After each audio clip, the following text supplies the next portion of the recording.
Okay.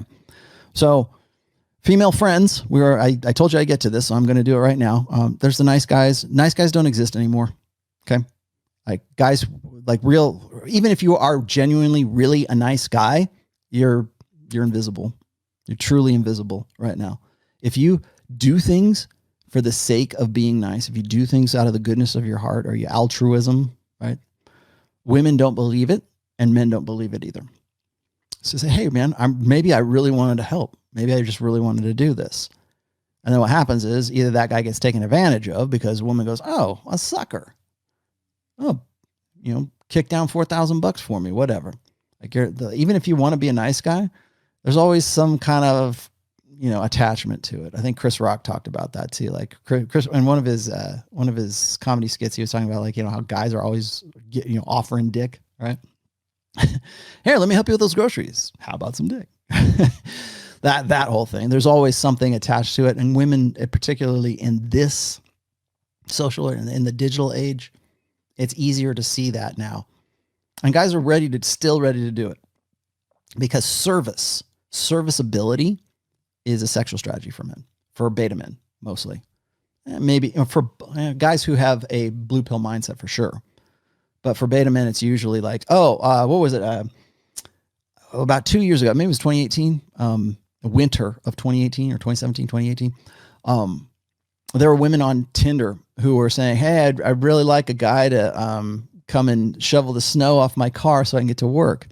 And literally within a half an hour of posting that, there's a dude and there's like probably two dudes like fighting each other for the honor of like shoveling the snow off of this woman's car so she can drive to her HR job in Buffalo, something like that. But guys will, when women need a guy to be serviceable, there are guys who know nothing else but transaction.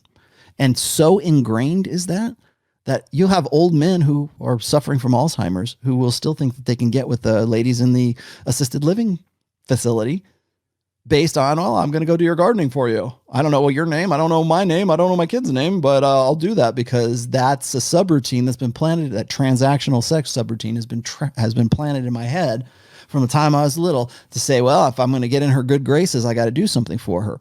It's called the savior schema. That's another chapter in book 1. I believe I put that in there. Yeah. Savior schema, which is if I save you, you owe me sex. If I save you, if I'm serviceable, and I mean that's a stupid extreme illustration, but that's the basis of it.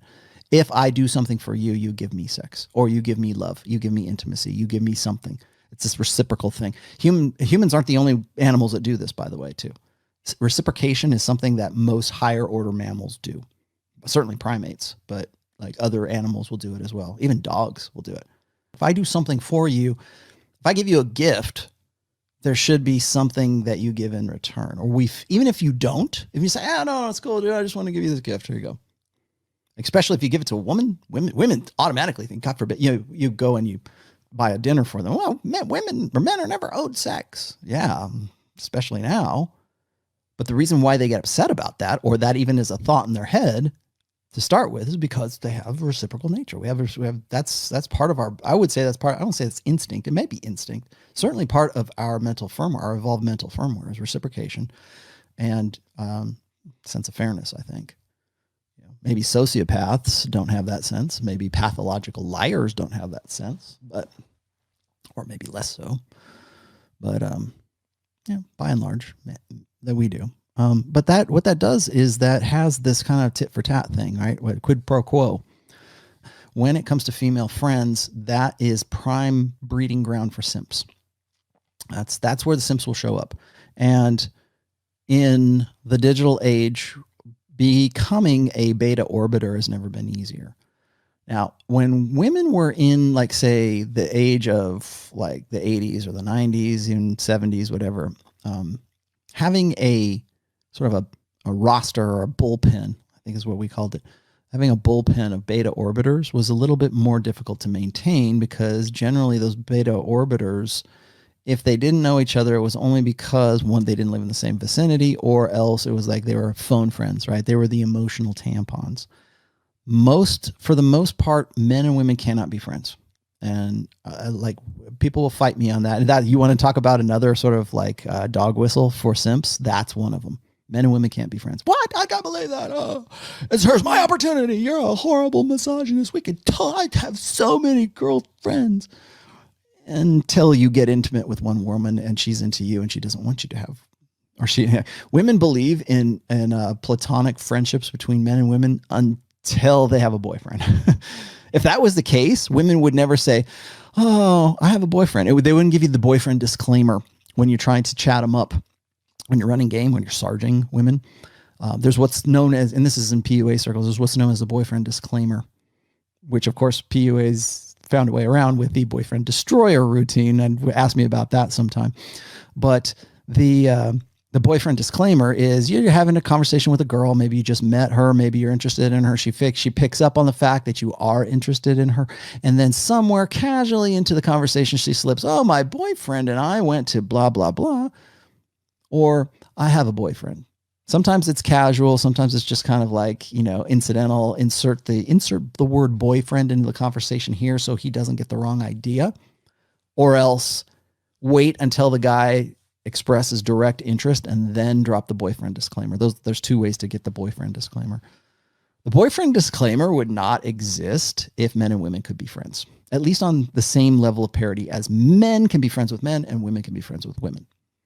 Now I'm going to throw one more out to you. This is straight out of the Rational Male. Here's your Rational Male quote for the day. Women have boyfriends and girlfriends. And if you're not banging her, you're her girlfriend. And guys hate it when, who hates that more? Not women don't hate that, but I've never had a woman criticize me for that quote. I've had tons of guys criticize me for that quote. Because they want to believe that friendship and rapport and comfort is the way to get into a woman's good graces, and therefore as a means to sexual reproduction, to get after it, to have sex and then maybe reproduce. Who knows? Because most simps, most blue pill guys who have been conditioned by the blue pill, and I'm not talking just even in the 2000s, I'm talking about my generation, we're taught that the best way to get a girlfriend is not sexual anxiety, not urgency, not sexual tension. Those are elements that are absolutely necessary in sexual attraction and sexual arousal. But since the 70s, since we decided that it's not what's on the outside that matters, it's what's on the inside. Remember when Jada Pinkett Smith, it's all about love. No, it's not. That you weren't banging Alcina, whatever, because of love. If he'd have been 50 pounds overweight and a sandwich artist at Subway, you would not it's all about love. No, it's not. But we've been taught that it is. And we've been taught that it's what's on the inside that counts for a long time. Now, I'm not saying that the inside, your character and your integrity and your person and everything, like who you are, isn't important. It is. It is once you got past the sexual urgency part, right? It is once a woman has like actual, you've got past the arousal stages. And you have to know, if I'm going to talk about friendship, you have to know how like a natural sort of arousal happens and then attraction and then sort of a pair bonding happens. There's a flow to it. And this is something that what used to be taught by the early PUAs. I don't think so much now, but it is the idea that, and again, like I said, I believe this is that you should go from like comfort and familiarity, then you go into sex, is absolutely backwards, 100% backwards. Even Mystery Method would say the same thing. It's usually attraction, comfort, and then seduction. That's Mystery Method, ASC. Yeah. So it's that's usually how it happens. I've never really been a proponent of too much rapport, too much comfort, too much familiarity, because familiarity breeds contempt, right? But it also makes once you get into that, most guys gross out on comfort. They gross out on familiarity. They want to be her brother. And women will say that. Oh, I don't see you as a lover. I don't think of you that way. I think of you as a brother. When you get to that point, what she's saying is, I see sex with you to be incest. Literally, that's what it means. Like the thought of having sex with you is like having sex with my brother. And you got to that, you next eject, you're done. Just move on to the next one. Because if you've already got into that sort of, we're like brother and sister, And again, this is another example that I see of simps.